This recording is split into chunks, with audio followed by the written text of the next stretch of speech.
Takulandirani ndipo ni nthawi ya zanyengo. Maola 24 kuyambira dzulo 8 koloko mawa fika lero 8 koloko mawa. Mvula inagwanso madera ena monga kumimosa, kumulanje, kumchima, kutcholo, komanso kuchesamo kunkhatabe komwe inagwa mlingo wa milimita 12 komanso kuchiwembu kumwanza. Mvula imeneyi inagwanso kwa Vumbwe, kutcholo, kulivunzu, kuchikwawa komanso kumtoto kunkhatabe ndipo inangowaza mzinda wa Mzuzu, kuchichiri, kublanta komanso kuntaja. Tikuyembekezera mvulayi kupitirira kugwa madera okwera komanso amphepete mwa nyanja ya Malawi, makamaka kunkhatabe ndi kukaronga, ndipo nyengo yozizira ipitirira m'madera ambiri. Mphepo yamwera ipitiriranso kuwomba pa nyanja zathu. Tiyembekezere nyengoyi kuzasintha kwenikweni kuyambira lachinayi lino pomwe tikuyembekezera nyengo ya dzuwa m'madera ochuluka.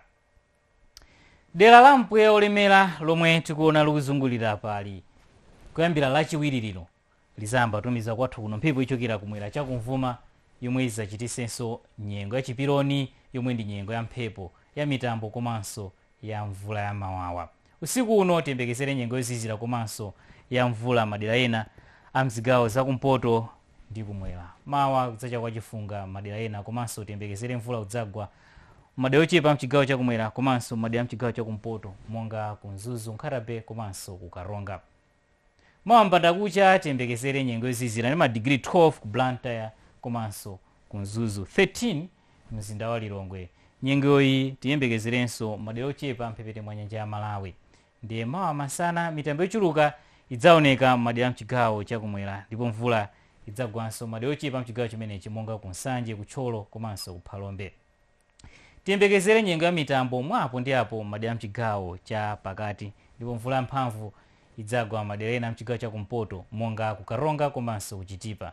Mawa masana kudzafunda pang'ono kunzuzu komanso Blantyre ndipo tiyembekezere nyengo yofunda ndithu madera mphepete mwa nyanja ya Malawi monga kunkhotakota komanso kumangochi.